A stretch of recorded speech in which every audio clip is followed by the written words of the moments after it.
If there would be a poster boy to represent America at the turn of the millennium, the celebration of celebrity, the rich almost reeking of prosperity, continuing proof that the American dream exists, then Donald Trump's picture might best fill the frame. His name is on buildings, his face is in magazines and newspapers. Both are on the covers of 3 previous books, all bestsellers, and now he's coming out with a 4th.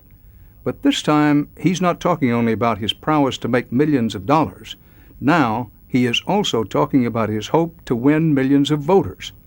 That's right. New York City developer Donald Trump says he wants to be President of the United States. Donald Trump had lots to celebrate on New Year's Eve. The booming economy has filled his Atlantic City casinos with big spenders, his New York City buildings with wealthy buyers, and his mind and heart with the ultimate dream. I am absolutely serious about conceivably running for the office of president, and if I run and if I won, I think I'd be a really good president. Prepared to take that roll out of your pocket, take the rubber band off, and start counting out real money? Well, as I've said, I'd be prepared to spend $100 million on the race if necessary. Spending that money would be as easy as pounding a nail. He is worth an estimated $1.5 billion. I go with the mirror and then the splash. He inherited a small fortune from his father, himself a builder. How do you like the way it came out, the curtain? Great. But the son has taken developing and his assets to heights taller and more dazzling than any skyscraper. Good detail. For Trump, the best things in life are not free. Tough life. What's the sticker price on this thing? Well, it's about $350, I guess. And look at this. It's just his weekend home in Palm Beach, Mar-a-Lago, all 118 rooms of the place. His newest golf club is just down the road. Round figures, what did it cost you to build it? $35 million. Well, it's not much if you say it quickly. Nothing Well, green it's gonna be- goes unmentioned. $3 million, this area right here. This will be one of the great courses of the world. But his life wasn't so great a few years ago when he was $900 million in personal debt and teetering on the brink of oblivion. And now my company's much bigger, much stronger, much more powerful than it ever was before. Because at certain times when it seemed that there was just no hope, those are the times that turned out to be the best for me, because I don't give up. Come on, let's go.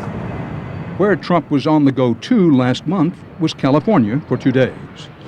Very nice group. He's beginning his so-called presidential exploratory trip. Traveling as a president on Air Force One could be a downgrade. He has masterpieces in the back and a master bedroom up front. We tagged along to see if he was serious or just showing off.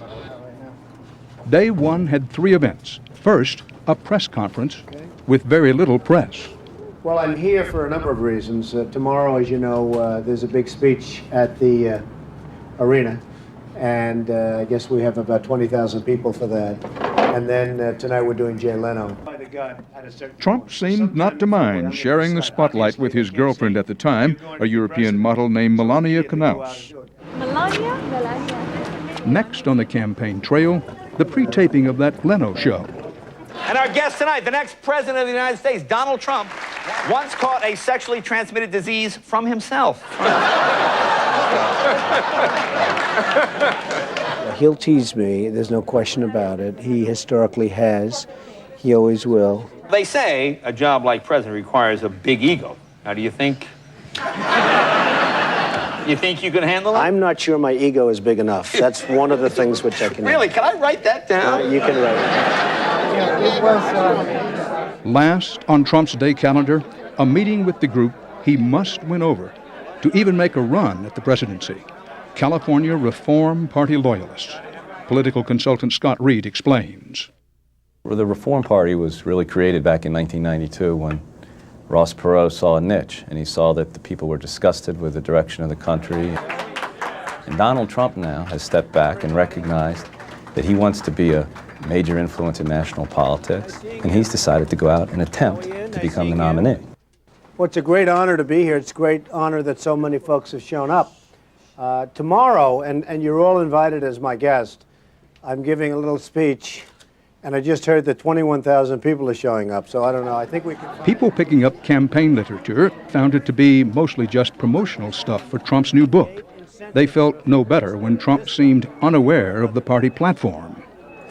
Well, nobody knows what the Reform Party platform is, to be totally honest with you, because to be honest And with you, he then we have ignored the Reform Party position not to attack fellow candidates like Pat Buchanan and his new ally, Lenora Falani. So you have an ultra-right and a communist together. This is the partnership. You can have that partnership. We don't want it. Opening night of Trump on the Stump got mixed reviews. I was disappointed because I felt that I thought he was very attacking of other members of the party, which I thought was very disrespectful. I think he came. I think you heard what he had to say, and we're excited. I think he's a con man and ought to go back to New York. Why? Because he's coming out here just trying to destroy our party. That's the way I look at it. The way Trump looks at it, he's at least better than everyone else in the race, beginning with John A little McCain. bit. I mean, he was captured. And he flew Let combat me ask you a missions with question. Does distinction. being captured make you a hero? I don't know. I'm not sure. George W. Bush. Well, so far I've been very, very saddened by the fact that he certainly doesn't seem like Albert Einstein. Do you think he'd been governor if his father had not been president? No. Well, Bill Bradley. A man who I just don't have tremendously high regard for, and I think he'd be a terrible president. The late Sam Rayburn of Texas was quoted once as saying of the people Lyndon Johnson picked around him, "I'd feel better if they'd at least run for sheriff one time in their life." You understand the spirit and the essence of that. Sure, I do, but I know the politicians, and I know how. Hey, look, I know politicians. I know politicians perhaps better than you know politicians, and you interview them all the time. I deal with them all the time at almost every level.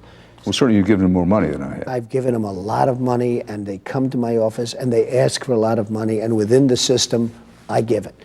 And, I mean, I know these folks well, and some are dumber than a rock. And I know who they are. I know the smart ones. I know the not-so-smart ones. And I know that I can do a very good job. The only job Trump is doing, according to marketing expert Jack Trout, is a snow job. It's one of the great media scams, I think, of all time, from his point of view. I don't think Donald accepts any bad press. I think just as long as you spell his name right, I think he's pleased. Then why is he doing it? Well, I think in his own mind, beyond feeding his ego, I think he sees it as a help to his business, because there's also Trump the brand, as well as Trump the ego, and he has his name on everything. Trump the brand and Trump the ego. Both at play. Part of what Donald Trump is about is selling the name. And how better to sell the name than to run for president? Am I wrong about that? I can understand it, Dan, and I'm not holding you. I haven't changed my opinion of you at all by you saying that. But the fact is that I'm very serious about it. I'm looking at it very seriously, and I wouldn't be surprised if I said yes. Let's talk about your values. What are your values? Well, I think I'm a great father. I have fantastic children, 4 great children, and I believe in family, I believe in marriage, I believe in religion. You said you value family? I do value family. In fact, I think the biggest disappointment was that I haven't had the kind of marriage that I had hoped I would. But they have been the kind the gossip press loves. There was Ivana, the divorce. She then ridiculed him with the name The Donald. Then there was Marla. First the headline, the best sex I ever had, and then the marriage. And tonight we had the perfect ceremony that was blessed by God. So. The divorce was 6 years later. As a person, as a man, what's the best thing about him? He's a loyal man. And what's the worst thing about him? I don't have the worst thing. Well, there has to be something. Nobody's perfect. I don't have it. He's done a good job. Wow. Donald, I think you would agree, this is not your average thinking about running for president picture. I would say this is a little bit different. I agree with that. This is a little bit different. And different, too, was the main event on his second day of campaigning in California. Amazing man, Donald Trump! Remember those 21,000 people Trump said were waiting for him? It turns out they were there for motivational speaker Tony Robbins. Trump was the paid entertainment. He says his fee was $100,000. His message appeared less high-minded than mean-spirited. Get even. When somebody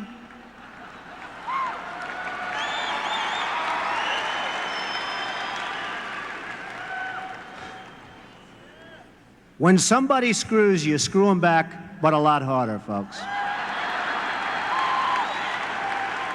Afterwards, Trump continued acting less the presidential candidate than politically incorrect.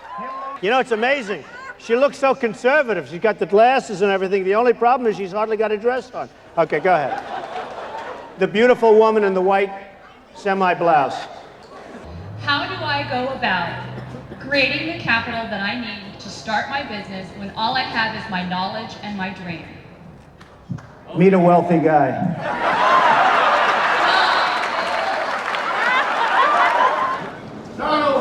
Hello, fellas. How you doing, fellas?